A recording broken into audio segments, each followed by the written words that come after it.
Well, good morning. How's the trip going so far? Good. Well, it's a pleasure to be with you. I'm going to kick off and then turn it over to Beth, and our objective is to leave plenty of time for for questions and discussion.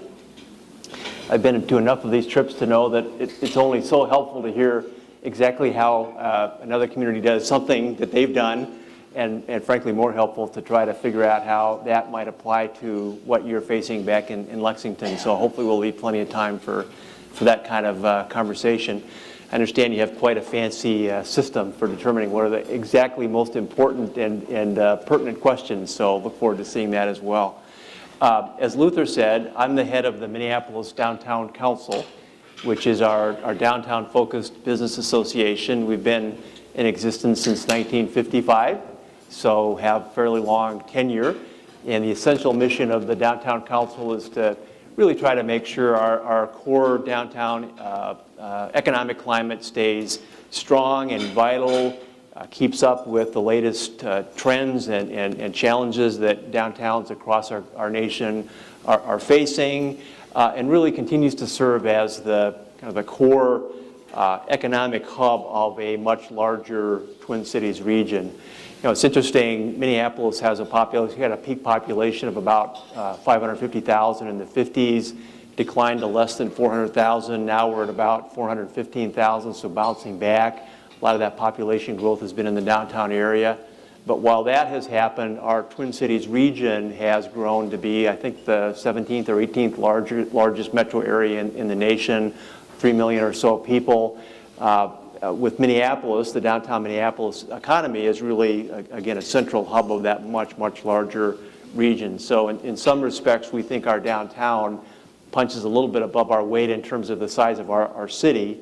And I think our downtown business community sees that as a particular responsibility to continue to be kind of the leading edge of the Twin Cities region as we present ourselves to the rest of the nation and increasingly to a global economy. So the other thing that we do from our office is we do run the Downtown Business Improvement District, which we call the Downtown Improvement District, or DID.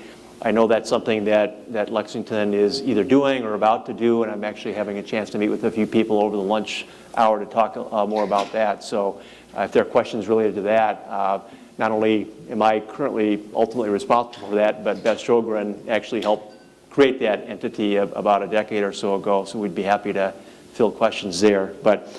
So let me just run through a couple of points and then turn it over to Beth, and again, we'll leave time for Q&A. That's us. One of the things that the Downtown Council does, we act in a number of areas. We certainly work on public policy, and one of our big issues right now, you may have picked up in the paper, is the city's looking at doing a Minneapolis-only higher than state minimum wage, so that's been somewhat contentious for our business community. Worked a lot on transportation and transit issues in this last legislative session. So we work on policy. We do some of the bigger events downtown. If you've been around downtown, perhaps actually at Orchestra Hall last night, you may have seen the piano out in PV Plaza. That's our Pianos on Parade program that runs through June. Do the big summer civic celebration, the winter celebration, and things all through the year. Run the DID, as I mentioned. But maybe most importantly, every decade or so, the Downtown Council takes it upon itself to convene a wide range of public and private stakeholders to think carefully about this issue of what's it going to take for our downtown to continue to be viable in a changing economic landscape for center cities. And the product of that are these kind of plans or frameworks, and the current version for Minneapolis is the Intersections 2025 plan. And the 10 goals of that plan are on the screen. And it's a comprehensive set of objectives, everything from growing our downtown residential population, where we're really seeing some traction, to building a new NFL stadium, and I know a number of people are going to tour that later today or tomorrow, redoing the Nicollet Mall, which you're going to take a look at, improving greening opportunities downtown, which Beth is going to focus on, but also issues like addressing street homelessness in our downtown, which is an issue that downtowns all over the country face. So it's a wide range of objectives that we've been working on since that plan was published in the fall of 2011. Got 6 active committees, about 300, 400 volunteers on those committees and subgroups that are every day kind of rolling up their sleeves, thinking about specific tactical ways that those goals can be advanced. And one of those ways is actually the organization that Beth heads, called Green Minneapolis, which I'll touch on just in a moment as I transition the presentation over to Beth. Many of the goals in that plan do relate to public realm, improving the public realm, making investments in the public spaces that are important to our downtown in a public-private financing format. That's something you'll probably hear a lot about if you haven't already. Public-private partnerships are one of the things that I think our region does pretty well, and many of the things that kind of underlie the goals of our plan, the 2025 plan, have that character. And we do them for a couple reasons. One, infrastructure wears out and needs to be replaced, obviously, so our main kind of downtown Main Street, Nicollet Mall, has been redone 3 times since the early 60s, and this is the 3rd time because it's a difficult climate at times in Minnesota, and we have to redo our infrastructure. But it's also important to make those investments in a way that's going to create an environment for private investment, and going back to our essential mission as an organization. So, the design of a project like Nicollet Mall, which came out of a landscape architectural firm in New York called James Corner Field Operations. Their most notable project recently has been the High Line Canal in Manhattan, which most of us have heard about.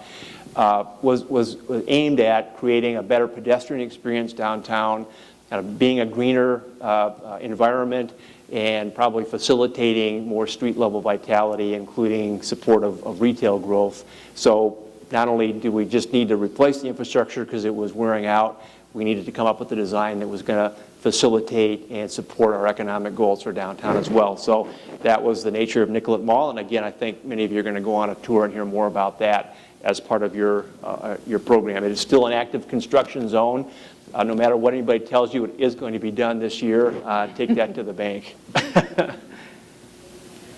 And part of that was kind of doing some messaging around that. It has been 3 summers, so it's wearing, and we all know that. Anybody who's been involved in an infrastructure project that kind of has as much traffic as our main mall downtown has, can appreciate how people get frustration. So we tried to have a little bit of fun with the messaging campaign, and that's our famous iconic Mary Tyler Moore statue with flipping a hard hat instead of a bonnet, as you may remember from the show.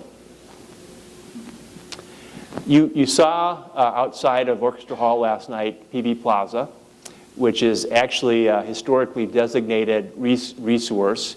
When I first moved here in 1979 to go to graduate school at the University of Minnesota, I would walk from my apartment near downtown past a vibrant, beautiful PB Plaza with fountains flowing and people congregating, and over time it simply has fallen into decline.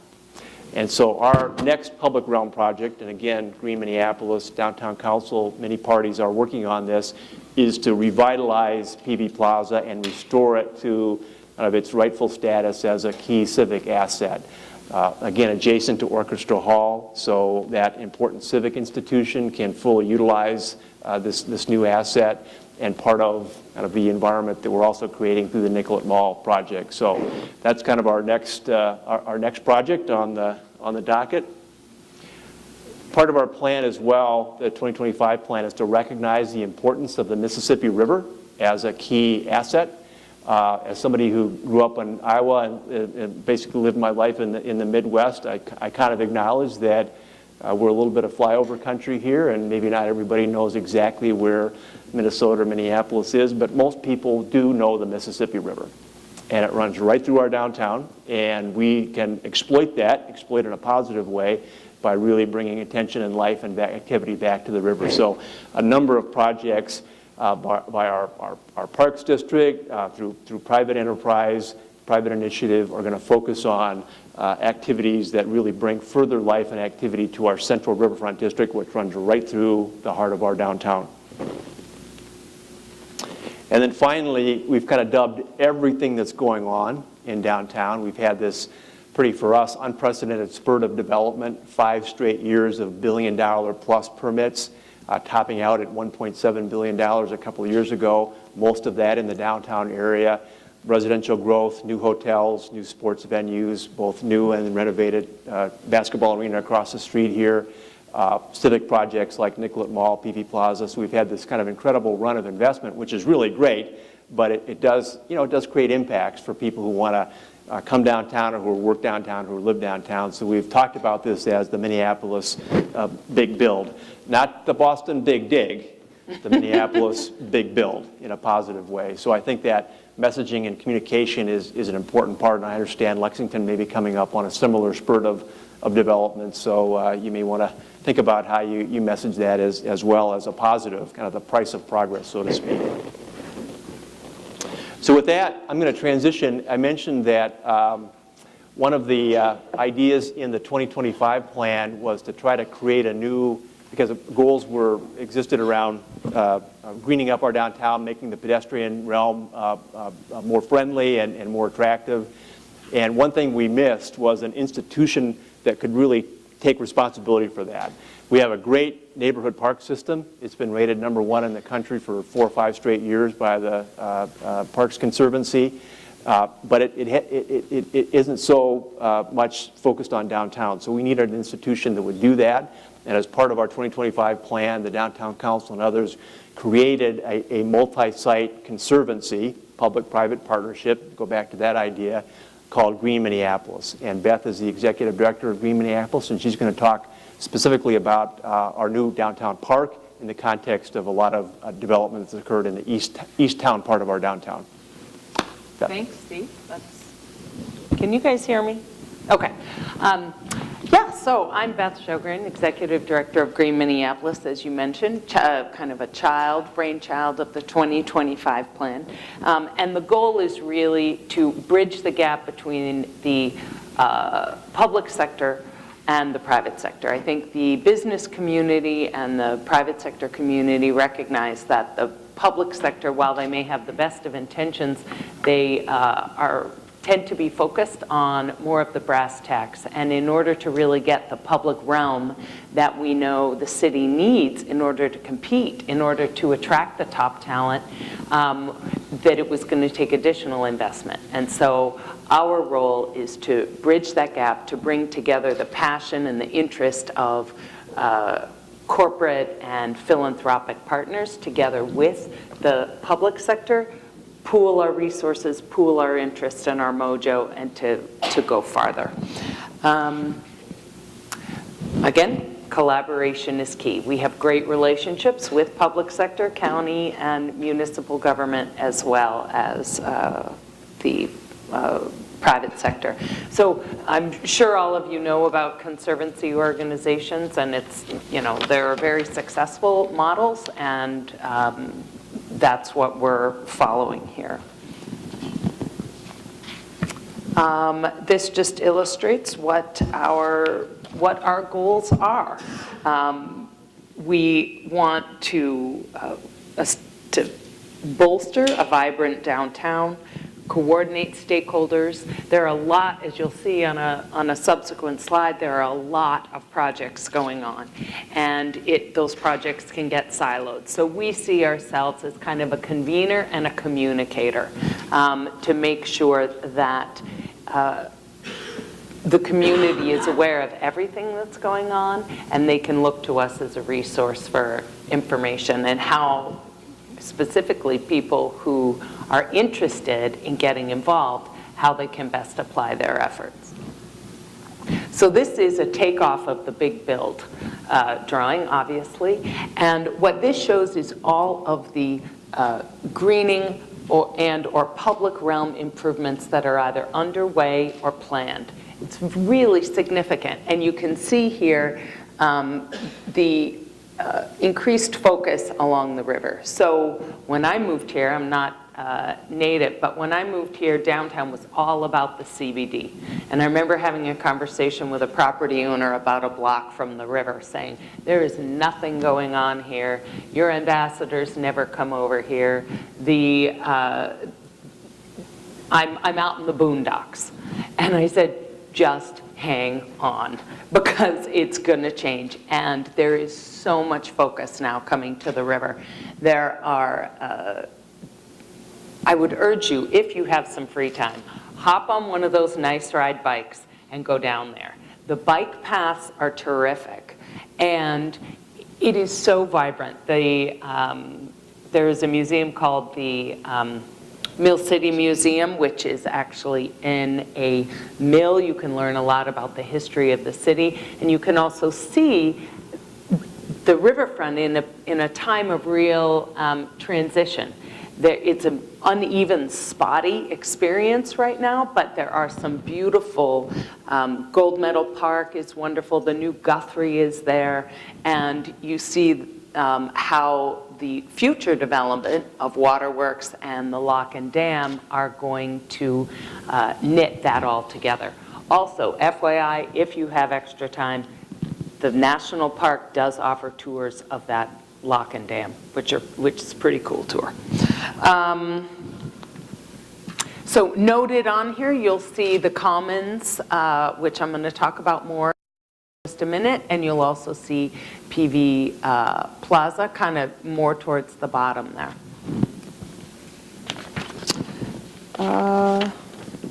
So this is a picture of our brand new Commons, and I thought I'd spend just a minute or two talking about the Commons kind of as a case study, because it really was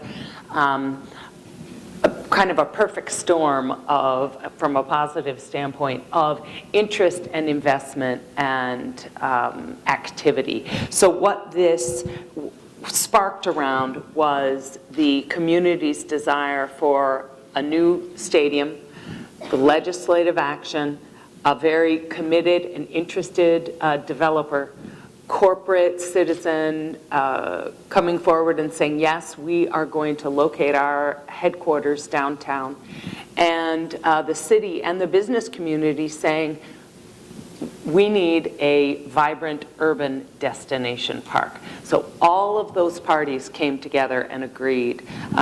It has resulted in over $700 million of private investment, almost 1.5 million square feet of corporate office space, and 195 apartments. So this is the before and after. Literally 4 years ago, that is what it looked like. That whole area was a sea of surface parking lots. Talk about the boondocks. It was pretty grim. And now it is vibrant and vital, and with that increased development, more residences are going up, more office towers are going up. So it's a very exciting time to be in the area of town we call East Town. So one of the things that made it so compelling, both for the corporate citizens and for the developers, was this location's proximity to transit. So the Blue Line and the Green Line, which are both relatively new for us, both stop adjacent to the stadium. It is adjacent to freeway access, but also new bus rapid transit lines. So that was extremely compelling to the business community in particular. So Green Minneapolis in our role is bridging the public and private sector. We have two roles with respect to the Commons. One is the fundraising with a $22 million goal. We've completed phase 1 of the project, which is all the landscaping, all the hardscape. And phase 2 will be done as funds are raised, and that is to construct a stage and a restaurant in the space. We also have a management contract with the city to operate, maintain, and program that space. We're responsible for all the event coordination, communications, and sponsorships. One of our goals is to develop a sustainable operating model for this park that, again, brings together public sector dollars with private sector dollars. We are taking let me take a step back. One of the things that's very important in our community is to ensure that the places like this that could be seen as a corporate center, That is where you have to have enough money to live downtown or be someone who works downtown to use a park like this. And one of our primary goals this year is to embrace our broader, much more diverse community. The near neighborhoods are very diverse, and we want to make the park authentic and welcoming for everybody. So we're launching a pretty diverse program for this year in the hopes to attract both the immediate neighbor but also some regional neighbors. So I'm just going to run quickly through. So we're taking a layered approach, and we've got some daily amenities. We know that daily use is important. We really want to knit together our community and create a sense of ownership and investment in the space, that this is their place. My colleague came, I hired her away from Bryant Park, which maybe some of you know in New York City. They have in excess of 6 million visitors a year, and they lure them with a combination of daily amenities and weekly events and signature events. So we're not reinventing the wheel. We're doing the exact same thing here. Our goal is to create a sense of surprise and delight, so every time you come, there's something new and exciting. We've got music, we've got games, we've got yoga classes, bike with a ranger, silent disco. This is apparently a new thing. Have any of you heard of this? Okay, I see one person nodding, two. Okay, you two cool people, tell everybody else what the heck that means, because I was like, are you kidding me? But apparently it's a thing. All right. So we also know that we have to, that we need some unique events. One of the things about Minneapolis and Minnesota in general is that when it's nice, people want to be outside. And so literally you can go to an outdoor movie every night somewhere in Minneapolis between June and September 15th. And so how do we make our movie night different? The city just passed an ordinance where at this park, for specific events, and movie night is going to be our pilot this year, you can bring your own alcohol. So we are going to do right? We're going to do the Central Park, bring your bottle of wine and picnic, and we're going to see how that goes. So we're really excited about it. I think and the community is too. Bourbon is the drink of choice, I think. Yeah, exactly. Also farmers markets. This also is a spot for large civic events. We're right next to the stadium. The stadium actually, we have a use agreement with the stadium, so they are allowed a certain number of days of year. So when Justin Bieber comes to town, they can do a big outdoor concert if they want. We have the X Games coming in 4 short weeks, and they will do a series of outdoor concerts. I'm sure you all know we have the Super Bowl coming. So part of our job is to bridge the gap between those super active, ticketed, private events while still maintaining the free public access so the people who live here feel like it's their park as well. So with that, I think maybe we'll turn it over to questions. Yeah.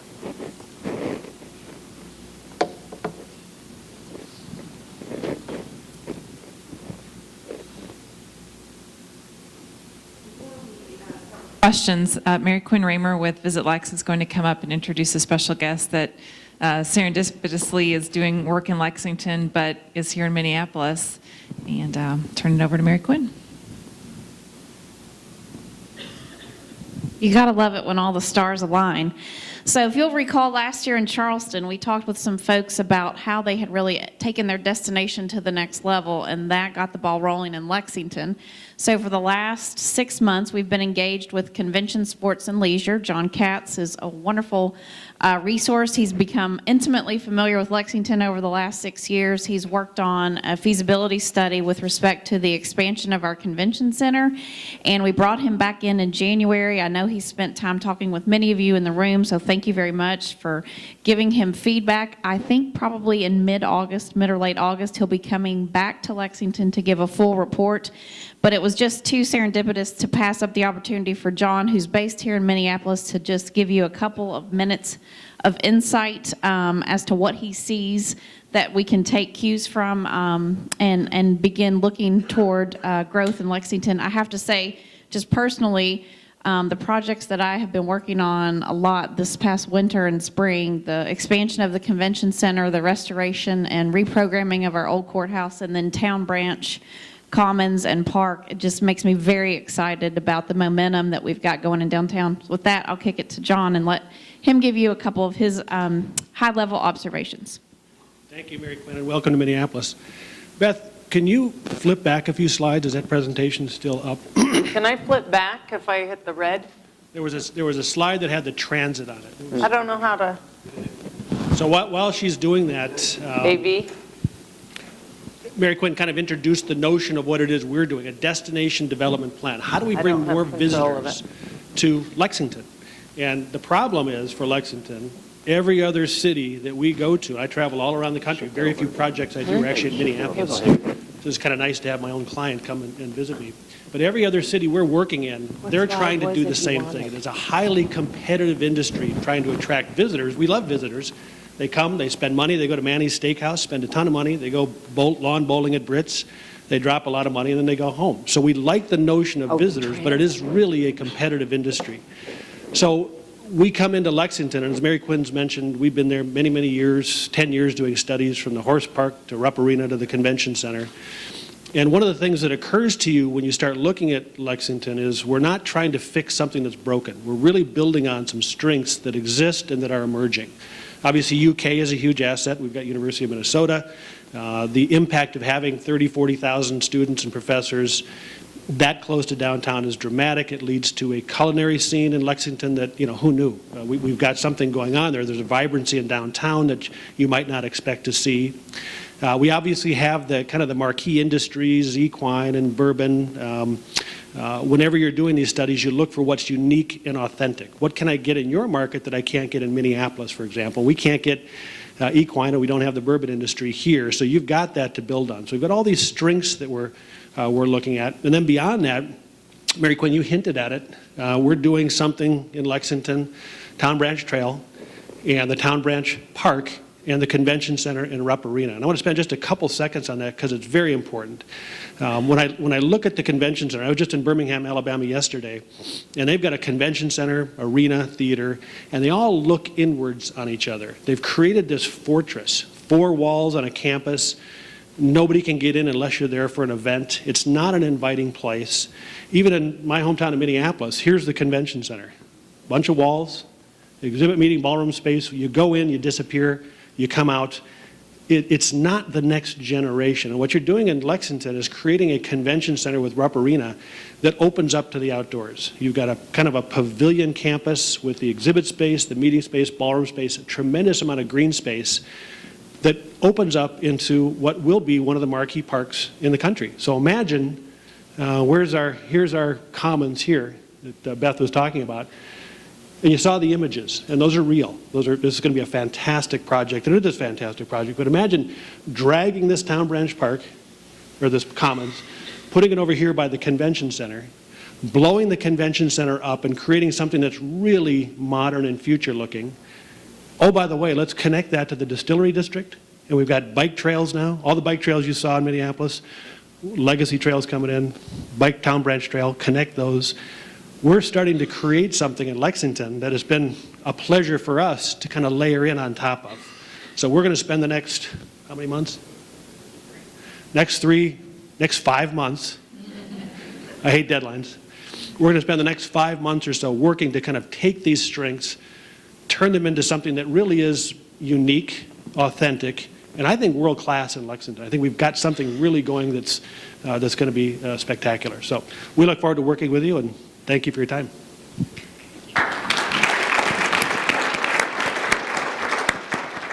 Okay, we'll go to questions now. Not surprisingly, the first question is, what is silent disco? And I'm guessing the benefits are people aren't going to really know if you're dancing to the beat or dancing around the beat, so you always look like you're a good Right, dancer. so silent disco is where you pick up a set of headphones, and there are 3 different DJs playing different kinds of music. So one's playing oldies, one's playing rap, and one's playing disco.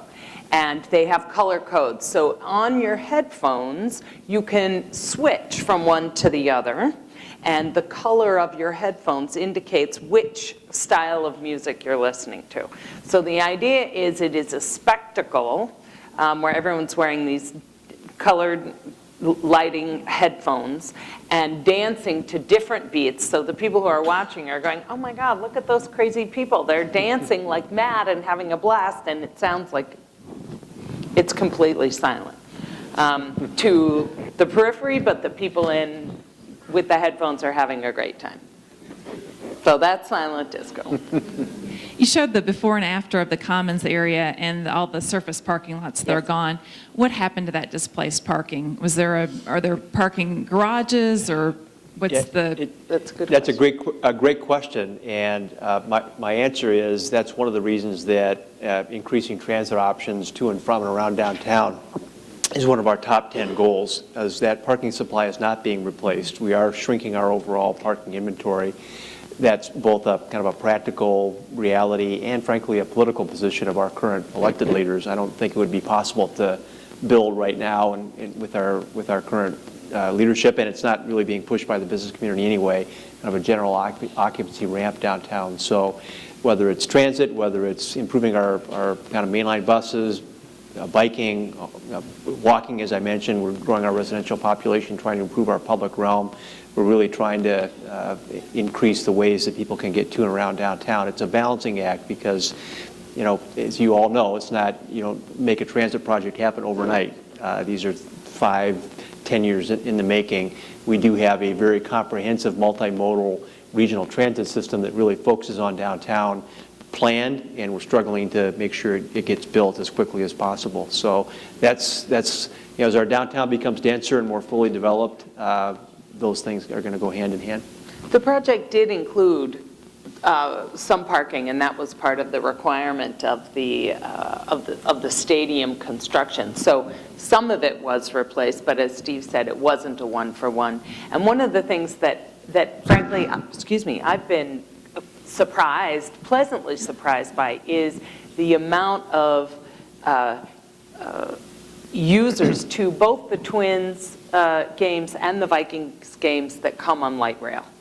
I think, I'm going to quote a statistic that may or may not be accurate, but I believe that about 30% No, that's right. is that right? Okay, 30% of the attendees to both of those stadiums come on light rail, which is spectacular. And these are not people, these are not normal transit users, but they know that the most efficient thing to do is to park outside the town and take light rail into And town. just one other data point there, in the images of that East Town development with the park, the stadium, you saw those 2 office buildings, which are home to 5,000 Wells Fargo workers.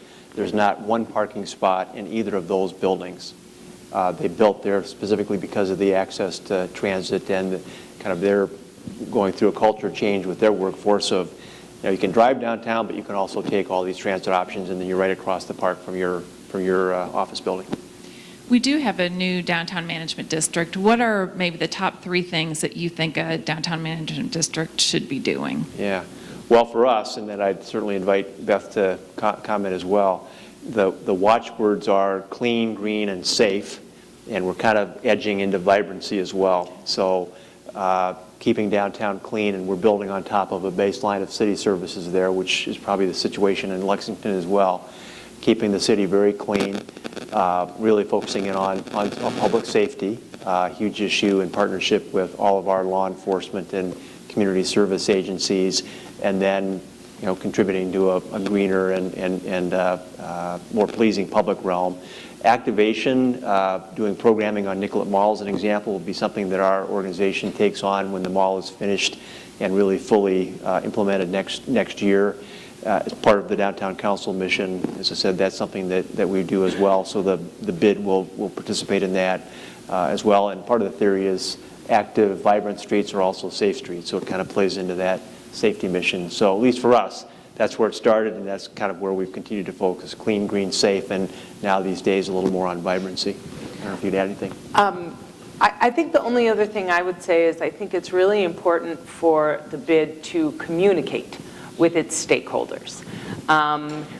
When we engaged our ambassador contractor, we knew that we wanted not only for the city to be clean, but for people to see it being cleaned.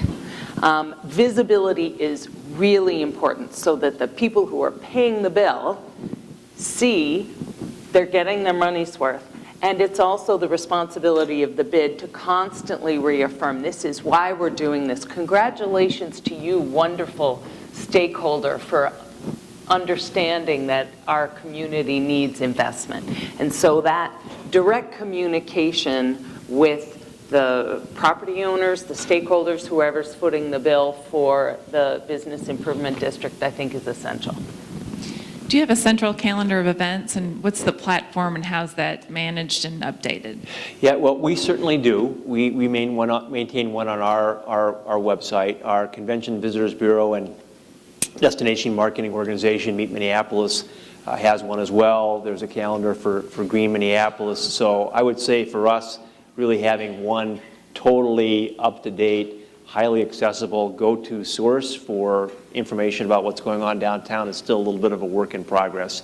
You can certainly find the information, and we're all trying to make our respective tools more effective, but I think there's kind of a next step in terms of coordination and bringing it together. Our Convention Visitors Bureau, Meet Minneapolis, just recently completed a tourism master plan, and that, I think, will be perhaps a catalyst for some of these kind of coordination discussions to really improve our performance in that area. Have you realized any community health benefits from the greening of the community?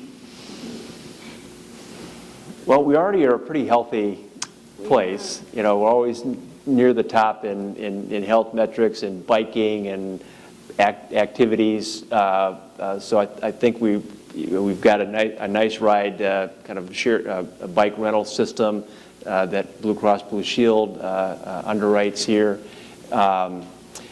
So whether we've incrementally gained or not, I guess I don't have any statistics to support that, but it's certainly one of the objectives around kind of creating more places for people to congregate and be outside and be happy about being outside. Right. I don't know what you guys think. I guess the thing I would say is that there are many nonprofits and foundations located here for whom that is their primary goal. So they may have more. Blue Cross Blue Shield, I think Wilder Foundation does some work in that regard. So I'm sure they have metrics about it. How do you track the economic impact of the public investment downtown?